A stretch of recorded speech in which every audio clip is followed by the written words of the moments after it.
మన ఫ్రెండ్స్ అందరికీ ముందుగా థ్యాంక్ యూ సో మచ్. మన ఆహ్వానాన్ని మన్నించి మన డివిజన్ కార్పొరేటర్స్ ఇద్దరు వాళ్ళ పదవీ కాలం 5 years సక్సెస్ఫుల్గా కంప్లీట్ అయిన సందర్భంగా మనందరి తరపు నుంచి చిన్న సన్మానం చేద్దాం అనుకున్నాం. ఆ విధంగా మన ఆహ్వానాన్ని మన్నించి వచ్చిన మన కార్పొరేటర్స్ ఇద్దరు పైడిపల్లి రోహిణి సత్యనారాయణ గారికి, అలాగే మోతారపు శ్రావణి సుధాకర్ గారిని సాధారణంగా ఆహ్వానిస్తున్నాం. క్లాప్స్. ఏ మహిళ అయినా రాజకీయాల్లో అయినా ఇంట్లో అయినా ఎక్కడైనా రాణించాలి అంటే కంపల్సరిగా మనకి సపోర్ట్ ఇంట్లో ఉండదు. హస్బెండ్ డెవలప్ అవ్వాలంటే వైఫ్ ఉండాలి, వైఫ్ అవ్వాలంటే హస్బెండ్ ఉండాలి. వీళ్ళిద్దరూ పేర్లు ఎప్పుడు మనం సింగిల్గా ఉచ్చరించాం, వాళ్ళ కపుల్ పేరుతోటే ఉచ్చరిస్తాం. ఎందుకంటే వాళ్ళ బ్యాక్ బోన్ వాళ్ళు ఉండే వీళ్ళని నటించారు. 5 years సక్సెస్ఫుల్గా మన బ్రదర్స్ ఇద్దరు వీళ్ళని సక్సెస్ చేశారు. కాబట్టి వాళ్ళు కూడా మన అందరం గట్టిగా క్లాప్ చేయండి.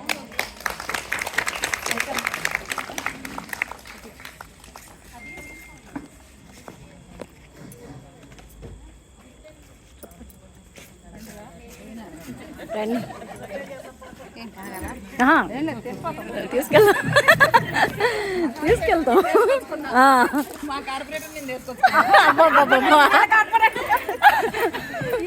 మేము కూడా అటే మేమందరం అటే.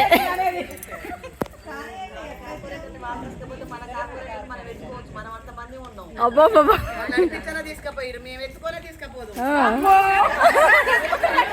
మరి ఎందుకు కూర్చున్నావు ఎత్తుకోకుండా? చెప్పలేదు కదరా ముందు గురించి చెప్పకుండా చెయ్యాలా? ఇప్పుడు సన్మానం అయిపోయాక ఎత్తుకుంటానులే.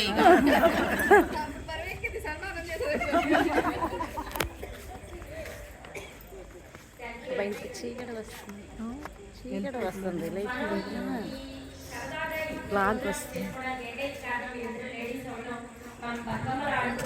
ఏ ప్రోగ్రామ్ చేస్తున్నా వాళ్ళ సహాయ సహకారాలు మనకు అందించి వాళ్ళిద్దరూ మనతోటి ఫ్రెండ్లీగా మూవ్ అవుతూ మనందరం ఒకేగే అనే భావనగా ఉండడం వలన మనందరం ఇంత కంఫర్ట్గా ఇంత హ్యాపీగా ఈ ప్రోగ్రామ్ కండక్ట్ చేసుకుంటున్నాం. థ్యాంక్ యూ అండి ఈ విషయంలో ఇద్దరికి కూడా. Thank you so much. Aruna, మన ఇద్దరు కార్పొరేటర్స్ని ఉద్దేశించి 2 డివిజన్లు ఉన్నాయి ఇక్కడ. ఎవరైనా సరే వచ్చి ఒక 5 minutes మాట్లాడాలి. నేను మాట్లాడాను.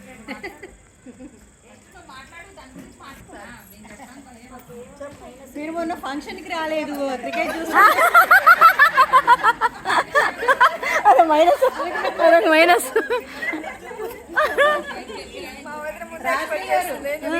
చెప్పా.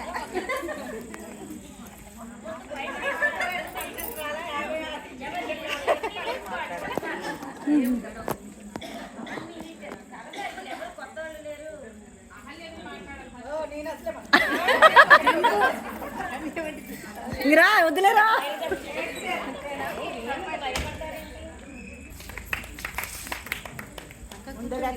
అటే కొంచెం వెనక్కి రండి. అక్కడ ఆంటీ వెనక్కి, కొంచెం వెనక్కి జరగండి. నా హృదయపూర్వక అభినందనలు. నీడబడుతుంది. ఎదురుగా ఉంటున్న మహిళలందరూ కూడా నా యొక్క ధన్యవాదాలు.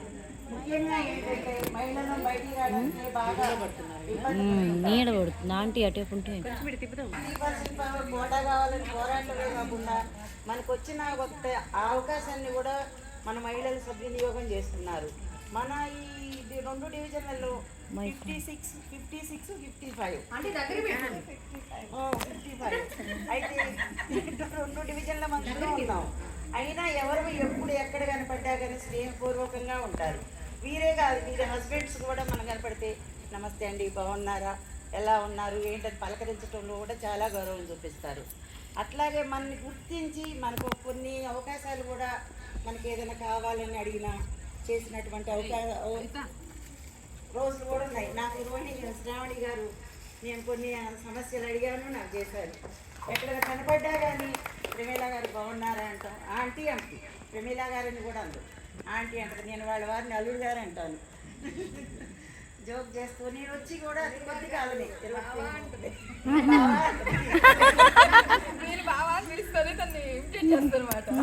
ఎప్పుడు ఫోన్ చేసినా కానీ నేను మీ బావ బాగున్నారా అని అడుగుతాను.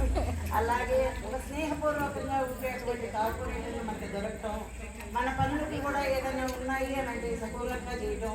మనకి ఇంతకు ముందు రోడ్డు ఎలా ఉండేది, చాలా భయంకరంగా ఉండేది, ఏదైనా ఎదురొస్తుంటే పోవడానికి కూడా చాలా ఇబ్బంది పడేవాడు. ఇప్పుడు కళ్ళు మూసుకొని అక్కడికి ఇంటి దగ్గరికి పోయేలాగా రోడ్డు తయారయ్యింది. కొంతమందికి ఇబ్బంది కలిగి ఉండొచ్చు, అయినా కానీ మనకు ఒక సౌకర్యం అనేది లభించింది. ఇలా మనం పనులు చేస్తే కార్పొరేటర్లు కూడా మనకి అదృష్టం. ఇలాగే వీళ్ళు మళ్ళీ ఎలక్షన్లో కూడా పార్టీతోటి దేనితోటి మనకు సంబంధం లేదు, దగ్గరకు పెట్టుకో. ఏ పార్టీలో నిలబడితే ఆ పార్టీకి మనం ఓటేసి మనం మళ్ళీ గెలిపించుకుందాం అని నా అభిప్రాయం. ఎందుకంటే మనకు పనులు చేసే వాళ్ళని మనం గెలిపించుకుంటే మనం ముందుకు వెళ్తాం, లేనప్పుడు అది చాలా కష్టం అవుతుంది. కాబట్టి మన మహిళల్ని మనమే గెలిపించుకుందాం. Okay super. కానీ రానులే ఏంటది ఎవరిది దగ్గరికి అన్న దానికి మాత్రం ఫస్ట్ వీళ్ళని చూస్తాను. అంతకుముందు చేసిన వాళ్ళు జెంట్స్ అయ్యి ఉండి మనము వాళ్ళకి ఉన్నారంటే ఉన్నారు అంతే, మనం వాళ్ళని రీచ్ అయ్యేటట్టుగా ఉండేది కాదు. వీళ్ళు ఉన్నారు కాబట్టి ఇద్దరు ఫోన్ నెంబర్లు మనకి తెలుసు. ఏ చిన్న సమస్య ఉన్నా రోహిణి గారు, నేనైతే ఎన్నిసార్లు చేశానో లెక్కే లేదు. దానికి థ్యాంక్స్ చెప్పడానికే నేను వచ్చాను ఇక్కడికి. మెయిన్ ఏ చిన్న సమస్య అయినా సరే, ఇంటి ముందు చెట్టు కొట్టలేదండి, అది పడలేదు, వైఫై రావట్లేదు, ఆ చెట్టు కొట్టి పడేసిపోయారు, కాలో దిగలేదు, ఏ చిన్న సమస్య ఉన్నా కూడా ఇంటి ముందు చెప్పలేదు. రోహిణి గారు అనగానే పాపం ఎప్పుడు సరే అండి అని వెంటనే పంపించేవాళ్ళు. ఇట్స్ ఓకే, అది అంతా బాగా చేశారు. ఎప్పుడైనా మా సార్ కూడా సత్యనారాయణ గారికి ఏ చిన్న సమస్య ఉన్నా చెప్పేవారు. ఇల్లు కట్టుకునేప్పుడు పర్మిషన్ కానివ్వండి, ఏదైనా కూడా చాలా హెల్ప్ చేశారు. దానికి చాలా థ్యాంక్స్. ఎస్పెషల్లీ రోడ్డు గురించి మాత్రం మనం చాలా వెంటపడి రోడ్డుని చేయించారు సత్యనారాయణ గారు. వాటర్ మాకు నీళ్ళు అయిపోతే అసలు 2 daysలో మా ఇంట్లో ట్యాప్ వచ్చిందండి, మిషన్ భగీరథ. అందరికి పెట్టారు, మాది ఒక్కటి ఎందుకు, మేము అవుట్ ఆఫ్ స్టేషన్ ఉన్నాము, మాది మిస్ అయింది. సడన్గా ఇన్ని సంవత్సరాలు అయిపోయి నీళ్ళు ట్యాప్ వచ్చింది. దానికి కూడా చాలా అంటే ఇది మైక్ దగ్గర కావాల్సిన పనులు కూడా కొన్ని ఉన్నాయి. సీసీ కెమెరాలు కావాలి. మెయిన్ ఇంకొకటి ఏంటంటే, నేను వీళ్ళు అయిన దగ్గర నుంచి, అంతకుముందు దగ్గర నుంచి చెట్లు వేపించండి, కాలనీని గ్రీన్ చెయ్యండి. మీకు గుర్తుందా? కాలనీని గ్రీన్ చేయండి, మీరు మాకు చెట్లు ఇవ్వండి, మేమే పెంచుకుంటాము, ఇంటికి ఒక చెట్టు వేయించండి, ఇంటికి ఒక చెట్టు. ఈసారి గెలిపించండి, కంపల్సరీగా చెట్లు కంపల్సరీ గ్రీనరీ అయిపోవాలి. మీరు ఇది ఒక్కటి మాత్రం కాలనీకి మళ్ళీ మీరు గెలుస్తారు. గెలిస్తే మాత్రం ఇద్దరికి చెప్తున్నా కూడా చెట్లు వేయించండి. ఫర్ ఎగ్జాంపుల్ చావానారాయణ గారు చెట్లు బాగా వేయించారు. నేను ఊరికే చెప్తా ఉండేది, చెట్లు బాగా వేయించి దాన్ని చాలా రక్షణ చేసి దానికి పెట్టి నీళ్ళు పెట్టి వేయించే రోజు మమ్మల్ని పిలిస్తే మేమందరం వచ్చి తలా ఓ మొక్క నాటుతాం. మొక్క నాటడమే కాదు, మేము మా బాధ్యత. మీరు వేసుకోండి, మేము వాటిని పెంచుతాం. అంతేనా? అంతే అంతే. వేసుకున్న చెట్టు తప్ప ఒక్కటి కూడా లేదు. మంచి పూల చెట్లు వేయించండి. ఒకటి అవి ఇద్దరు వేస్తే చాలు, అది మొత్తం జరుగుతూనే ఉన్నాయి కదా ఇప్పటి వరకు. అట్లనే మా హెల్ప్ మేము చేస్తాము, మీరు ముందుకు వచ్చి చేయించాలి. ఈసారి గెలుస్తారు. గెలిస్తే మాత్రం జరగాల్సిన పనులు ఒకటి కాలనీ గ్రీనరీ, 2 సీసీ కెమెరాలు. ఎందుకంటే దొంగతనాలు అవి బాగా జరుగుతున్నాయి కాబట్టి మనకి. Thank you. నేను కార్పొరేటర్ అయిపోయింది పదవి కాదు. అయితే వీళ్ళిద్దరూ ఎంత కష్టపడ్డారో, శ్రావణి అయితే బాగా కష్టపడింది నాకు తెలుసు. అది చాలా హార్డ్ వర్క్ చేసింది. పోటీ ముందు కూడా మంచి పోటీ ఇచ్చింది, గెలిచింది. రోహిణి గారు కూడా అలాగే కష్టపడ్డారనుకుంటా. ఇదే ఫస్ట్ టైం కార్పొరేటర్గా, అంతే కదా. అయితే 2021 ఏప్రిల్లో మంచి ఎండలో ఈ కూడా తిరిగారు, అందుకే బాగా గుర్తుంది. అయితే వీళ్ళు రాజకీయంగా వీళ్ళని చూసి మనమందరం నేర్చుకోవాల్సింది ఏంటంటే, ఇంకా ఉన్న వాళ్ళలో చాలా మంది రాజకీయాల్లోకి రావాలి, ఆడవాళ్ళది ఎక్కువ చేతులు ఉండాలి. మగవాళ్ళ మీద మనం పైన ఉండకపోయినా వాళ్ళతో సమానంగా అడిగేసేటట్టు ముందుకు రావాలని కోరుకుంటున్నా. ఈ కాలనీ విషయానికి వస్తే నేను వచ్చి 10 సంవత్సరాలు ఇప్పుడు ఇక్కడికి ఇంతకుముందు కర్రాసలలో ఉన్నాను 25 years. వచ్చిన దగ్గర నుంచి చూస్తే ఆ రోడ్డు ఒక్కటే నాకు బాగా ఇబ్బంది అనిపించింది. సొమ్మగారిని పిలిపించి మాట్లాడి రోహిణి గారు ఆ రోజు పిలిస్తే మేయర్ గారు వచ్చిన రోజు కూడా మేము గుడి దగ్గరికి వచ్చాం, బాబా గుడి దగ్గరికి మాట్లాడి ఆ రోజు ఆ రోడ్డు చేయడానికి సహకరించడానికి థ్యాంక్ యూ. మీరు 5 సంవత్సరాలు సక్సెస్ఫుల్గా కంప్లీట్ చేశారు. అందరు కంగ్రాచులేషన్. నెక్స్ట్ టైం కూడా గట్టి పోటీ ఇవ్వాలని కోరుకుంటున్నాను.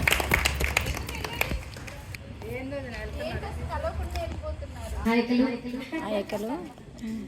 ఎంతో ఆప్యాయంగా పలకరిస్తారు, చాలా బాగా మాట్లాడతారు, అందరినీ కలుపుగోలుగా కలుపుకుంటారు. ఇద్దరు కూడా బాగా ఉంటారు. మనకి ఈ మాట్లాడుతున్న డెక్కు వినిపిస్తుంది, అది కూడా ఇద్దరు ఇచ్చారు. డెక్కు అని మేము కొట్లాడుకుంటుంటే మేము విన్నాము, మా హస్తం ఉంది అన్నట్టుగా వాళ్ళిద్దరు మాకు డెక్కు కూడా ఇచ్చారు. అది మాకు బాగా యూజ్ అవుతుంది. ప్రతి చిన్నదానికి పెద్దదానికి అన్నింటినీ డెక్కు పెట్టి కూడా ఎంజాయ్ చేయడం మాత్రం బాగా చేస్తున్నాము. అదే విధంగా బతుకమ్మల దగ్గర కూడా బాగా సపోర్ట్ చేయడం కానీ లైటింగ్స్ కానీ అవన్నీ కూడా బాగా సపోర్ట్ చేస్తారు. ఇంకోటి ఏంటంటే శ్రావణి యొక్క ప్రతి మహిళా దినోత్సవానికి కంపల్సరిగా మా డివిజన్ అని కానీ ఇట్లా ఏదీ లేకుండా మమ్మల్ని కూడా బాగా ఇన్వైట్ చేస్తారు. అక్కడికి వెళ్ళి కూడా మేము బాగా ఎంజాయ్ చేస్తాము. ఇంకా మెయిన్గా చెప్పాలంటే ఇక్కడ మన రోడ్ ఒక పిచ్చి గల్లీలో పోయి ఇరుకిరుకులో పోయిన తర్వాత ఒక రిలాక్స్ రోడ్ వస్తే ఎట్లా ఉంటే ఇప్పుడు అలా ఉండదన్నమాట మన రోడ్. అంతకుముందు హైదరాబాద్ లో ట్రాఫిక్ లో వచ్చేసిన తర్వాత హైవే ఎక్కుతాం కదా, ఎలా ఉందో ఇప్పుడు మన రోడ్ అంత బాగా ఉంది. రోహిణి యొక్క వల్ల అది సాధించాలని నేను ధన్యవాదాలు తెలియజేస్తున్నాను. Thank you so much. ఆ రోడ్ ఇంకా సూపర్ అనమాట. ఇటు సైడ్ కాలనీకి హైలైట్ అనమాట. చాలా కళ వచ్చింది. మా చుట్టాలైనా ఎవరైనా ఆ రోడ్డుకి వస్తే ఇది అప్పటి ఆ గల్లీ అయినా ఆ కాలనీ అయినా అన్నట్టుగా మాట్లాడుతున్నారు. సో మీ ఇద్దరికి కూడా థ్యాంక్ యూ సో మచ్. ఈ అవకాశం ఇచ్చిన మీ అందరికీ కూడా థ్యాంక్ యూ.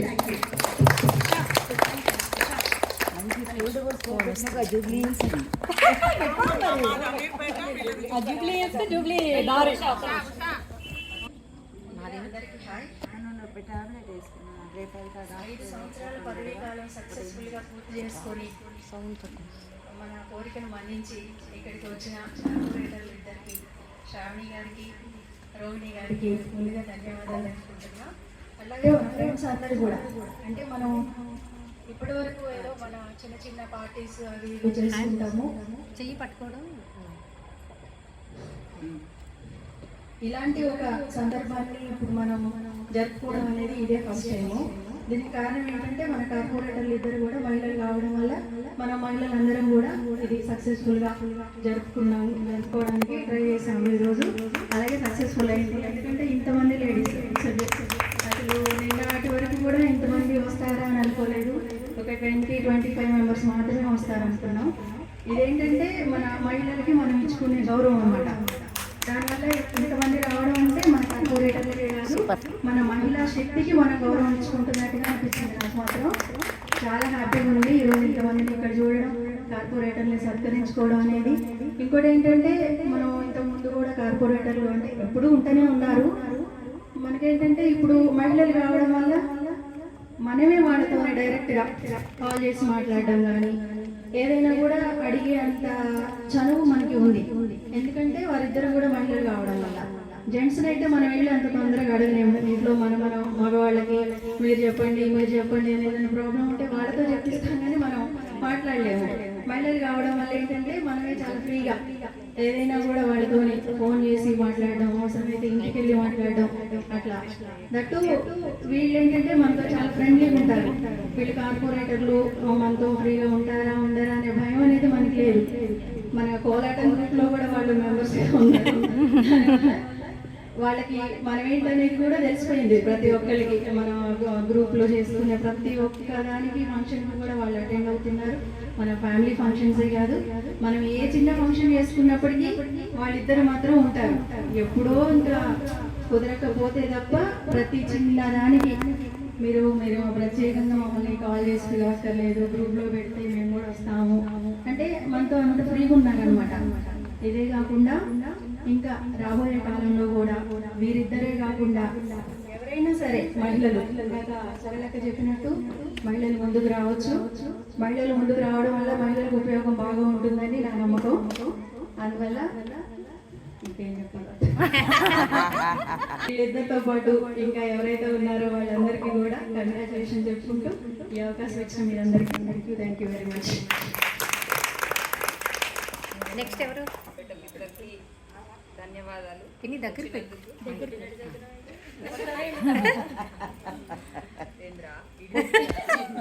కొట్టినట్టు చెబుతున్నవట, కొట్టకు.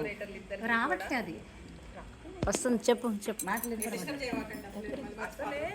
విజయవంతంగా పూర్తి చేసుకొని ఈరోజు ఈ చిరు సత్కారానికి మనకి టైం ఇచ్చినందుకు వీళ్ళిద్దరికి కూడా ధన్యవాదాలు చెప్పుకుంటున్నాను.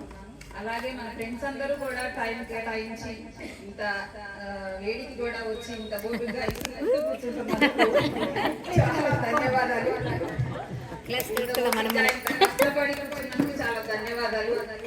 మన కార్పొరేటర్లు ఇద్దరు మనతో ఫ్రెండ్లీగా ఉంటూ మన సమస్యలన్నీ కూడా మంచిగా ఇన్ని రోజులు సాల్వ్ చేసినందుకు చాలా చాలా ధన్యవాదాలు. రోహిణక్క, నువ్వు మా కిట్టి పార్టీలో ఉండి నువ్వు ఏ జాబ్ లేకున్నా కూడా నువ్వు చాలా తేలిగ్గా తీసుకుంటున్నావు. నువ్వు మా కార్పొరేటర్ కాకపోయినా కూడా మా కార్పొరేటర్ లాగానే ఇన్ని రోజులు మాకు సహకరించినందుకు చాలా చాలా ధన్యవాదాలు. మా శ్రావణక్క నాకంటే చిన్నవాళ్ళైనా కూడా నేను అక్క అని పిలవడం నాకు బాగా అలవాటు అయిపోయింది. మరి 2 సంవత్సరాల క్రితం నీకు ఫోన్ చేసి బతుకమ్మకి నువ్వు ఏదైనా సహకరించాలక్క అని అడిగాను. అడిగితే నీకు ఏం కావాలి చెప్పు అనింది. అంటే మాకు ఇట్లా టెక్ కావాలి, మేము బతుకమ్మలు ప్రాక్టీస్ చేసుకున్న వాళ్ళు మా దగ్గరకు వచ్చి ఆడాలి మన డివిజన్ వాళ్ళు అనింది. అంటే లేదు మేము అక్కడికి రాము, మేము మా బజార్ వదిలిపెట్టి నేను రామని చెప్పాను. చెప్తే నీకు ఏం కావాలి చెప్పని చెప్పి వెంటనే 10,000 పంపించారు. మన వాళ్ళు ఎక్కువ కొనుక్కుంది. ఆ 10,000 రోహిణక్క మిగతా ఇచ్చారు మనకి. దాంట్లోనే మనం ఎంజాయ్ చేస్తున్నాం 2 ఇయర్స్ నుంచి కూడా. చాలా చాలా థ్యాంక్స్ అక్క. అడగగానే చేసి పెట్టినందుకు. కానీ నాకు ఒక్క పని మాత్రం చేయలేదక్క మీ ఇద్దరు. నాకు మిషన్ భగీరథ పెట్టించలేదక్క.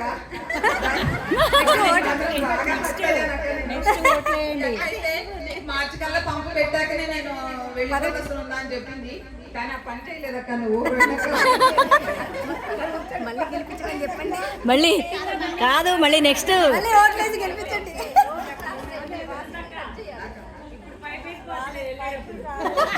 అదే బయట వేసిపోయింది. మళ్ళీ వచ్చేటప్పుడు నీళ్లు తెప్పిస్తుందని అనుకుంటున్నా నేను.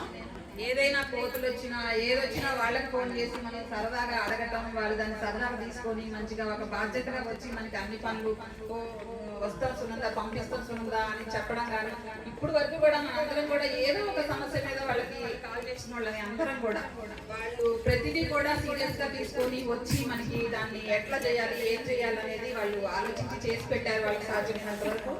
ఇలాంటి సహాయ సహకారంతో మళ్ళీ ఇంకో 5 సంవత్సరాలు కూడా మీరే రావాలని నేనైతే కోరుకుంటున్నాను. మా సహకారం తప్పకుండా ఉంటుందక్క మీకు. మీరు మళ్ళీ మళ్ళీ రావాలని నేనైతే ఎక్స్పెక్ట్ చేస్తున్నా. చాలా చాలా థ్యాంక్స్ అక్క. ఈరోజు వచ్చినందుకు నాకు ఈ అవకాశం ఇచ్చిన మా ఫ్రెండ్స్ అందరికీ కూడా థ్యాంక్ యూ. సూపర్.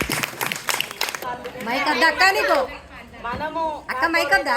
ఏం చేసినాము, వాళ్ళు మన వల్ల ఏం ఇబ్బందులు పడ్డారు, మళ్ళీ నెక్స్ట్ జనరేషన్ లో మనం ఎవరన్నా నిలబడాలా వద్దా, అసలు ఏంటి అనేది వీళ్ళ ఫీలింగ్స్ మనకు చెప్పాలి. ఏంటంటే ముందు స్టెప్ మనం తీసుకోవచ్చా తీసుకోకూడదా, ఈ ఇబ్బందులు ఉన్నాయి, ఇట్లా ఉన్నాయి, ప్రజలతో సమస్య ఇలా పడ్డాము, ఏంటి ఎలా అనేది ఇప్పుడు వీళ్ళు ముందుకు నడవాలా వద్దా, లేడీస్ అనేది ఎలా ఉంటది అనేది మాకు ఒకసారి మీ అభిప్రాయం చెప్పండి. మా వల్ల మీరేమి ఇబ్బంది పడ్డారు, మీ వల్ల మేమే ఇబ్బంది పడ్డాం. ఒకసారి ధైర్యం కూడా ఉంటది కదా నెక్స్ట్ మళ్ళీ రావాలి అని అనుకుంటే. అలా చెప్తే అలా చెబుతారా ఎవరైనా? పోటీ పడేటప్పుడు అలా చెప్పుకుంటాం. అలా అది కాదురా, అదే అక్క మళ్ళీ పోటీ చేస్తే అలా. అరే ఇప్పుడు తను అన్నది మాకు చెప్పింది, కార్పొరేటర్ మాకు మంచిగా వచ్చారు, సాయం చేశారు, 5 సంవత్సరాలు మాకు అనుకూలంగా ఉన్నారు అని అన్నది. పంపు పెట్టలేదన్నది, లాస్ట్ కు పొగిడింది, పంపు పెట్టలేదన్నది. దాని వల్ల వీళ్ళు ఏమన్నా ఇబ్బంది పడ్డారా, అట్లా ఏమన్నా అనుకున్నారా? మళ్ళీ ముందు జనరేషన్ లో మనం ఉండాలంటే మళ్ళీ కూడా అట్లే అంటారు కదా. మరి అదే ఆ ఉద్దేశం మరి వీళ్ళలో ఎట్లా చెప్పండి అని చెప్పారా లేదా? అందుకే చెప్తున్నా. ఇప్పుడు మా ఇంటి దగ్గర కూడా లైట్ రావట్లేదు. 5 days రోడ్డు గారిని ఫోన్ చేసి ఊర్లో ఉన్నా వస్తున్నా పెట్టిస్తా అంటున్నారు. మైక్ ఆఫ్ చేయండి రా. రిటైర్ అయ్యారు 6 months వరకు వీళ్ళ హ్యాండ్ వల్లనే ఉంటుంది. నేను పెట్టిస్తాను నేను అనుకున్నా మరి వాళ్ళ అభిప్రాయం కూడా వాళ్ళు చెప్పాలి. ఇక మేము రిటైర్ అయ్యాము పెట్టాలా పెట్టొద్దాము అడగడంలో ఉండాలి. మా సమస్యలు వస్తే మీ దగ్గర తీర్చుకోవాలా మేము ఎక్కడికి వెళ్ళాలి ఇప్పుడు టైం ఉంది ఇంకా.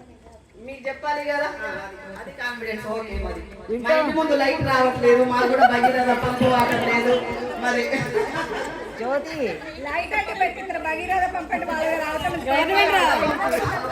జ్యోతి మీకేం పర్వాలేదని అన్నారు. ఇప్పుడు కూడా కరెంట్ మనం రాగానే లేదు, ఇప్పుడు కూడా వచ్చింది. అదే మరి జ్యోతి ఈసారి మన ఆడవాళ్ళ ఓట్లే కాకుండా మగవాళ్ళ లేకుండా కూడా చూడండి. 50 ఏళ్ళు కాబట్టి మేము మిమ్మల్ని అయితే ఏం అడగలేదు, ఏం సహకారాలు అయితే లేవు. మేమైతే మా రోహిణి గారి గురించే చెప్పాము. మరి మీరైతే ఏం ఫీల్ కావద్దు. మరి చెప్పింది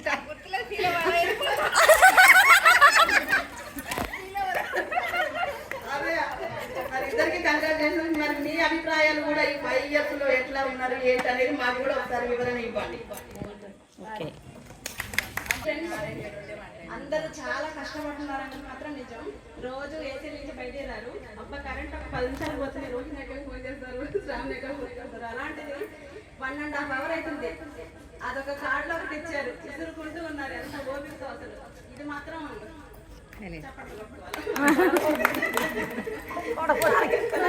తొడగొట్టి సపట్టు కొట్టు ఖాళీ లేదండి. కార్పొరేట్ల దగ్గరికి వస్తే మా అక్కలు అనమాట. మేము అసలు కార్పొరేటర్ లాగా నాకు అనిపించారు నిజం చెప్పాలంటే. శ్రావణ్ అక్క, రోహిణి అక్క ఎనీ టైం ఎప్పుడైనా కాల్ రిసీవ్ చేయడం కానీ ఏదైనా ప్రాబ్లమ్ వచ్చిన ఎవరికైనా అది మాత్రం మాకు ఇన్ని సంవత్సరాల సంది అసలు కార్పొరేట్ అంటే ఎవరో కూడా తెలియదు. ఈ 5 years లో మాత్రం ఎప్పటికీ వెళ్ళిపోద్ది. ఎందుకంటే కార్పొరేటర్ లో మనతో పాటు ఉండడం అనేది ఇట్లా మనకి ఫ్రెండ్లీగా కార్పొరేటర్ లాగా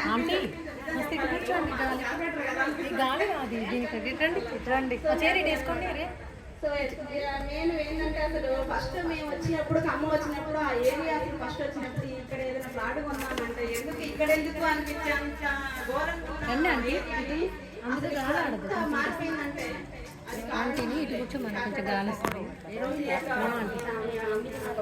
చాలా చేశారు. ప్రతిదీ ఎక్కడైనా సరే పడపోయినా ఏదైనా కూడా కొంచెం ఎమ్మటే రిసీవ్ చేసుకునేది. ఎక్కడ కూడా ఎవరు ఫోన్ చేయరు అసలు. అది వచ్చినప్పుడు అబ్బాయి కావట్లేదు ఇది ప్రాబ్లం అనుకోవడం తప్ప ఎవరికి ఫోన్ చేయడం తెలియదు. అసలు ఎవరింట్లో వాళ్ళే ఉంటారు, కరెంట్ వాళ్ళ ఫోన్ ఇట్లా తప్ప. కానీ ఫస్ట్ ఆఫ్ ఆల్ కాపాడడం తోటి మాట్లాడడం అనేది మన దగ్గర నేను ఫస్ట్ టైం వస్తుంది. సో నాకు చాలా హ్యాపీ అనిపించింది. రోడ్డు విషయంలో కానీ ఏదైనా భగీరథ పప్పు కానీ ఏదైనా మనకి ఏదైనా కాన్ఫిడెంట్ మనం జనం చెప్పాల్సిన అవసరం లేదు. మనమే ఫోన్ చేసుకొని వాళ్ళు ఫోన్ చేసే అంత మనమే చేసుకునేంత అంత ఫెసిలిటీ వాళ్ళు ఇచ్చారు మనకి. ఆ జనం అనేది అర్థం ఇచ్చారు. మాత్రం మేము చాలా థ్యాంక్ యూ అక్క. Thank you so much. Thank you. ఈ అవకాశం అందరికీ చాలా అందరూ చెప్పారు, నేను కూడా ఒకటి చెప్పాను. మేము ఇల్లు కట్టి 20 సంవత్సరాలు. ఆ 20 ఏళ్ళప్పుడు అసలు రోడ్లు కాదు కదా ఏమీ లేవు. రోజుకి 10 పాములు వచ్చాయి మా ఇంటికి. మొత్తం చెట్లు కాంపౌండ్ వాళ్ళ మీద నుంచి అట్లా కొన్నేళ్ళు అయిపోయిన తర్వాత సత్యనారాయణ గారు వాళ్ళు మన ఏరియాకి వచ్చారు. నేను పొలిటికల్గా మాట్లాడట్లే, నేను అసలు కార్పొరేటర్గా కాకుండా అవుట్గా మాట్లాడుతున్నాను. సత్యనారాయణ గారిది మా వారిది ఒకటే ఊరు. సడన్ గా వీళ్ళు ఏరియాకి వచ్చిన తర్వాత కనిపించేసరికి చాలా హ్యాపీగా అనిపించింది. ఏంటి సత్యనారాయణ గారు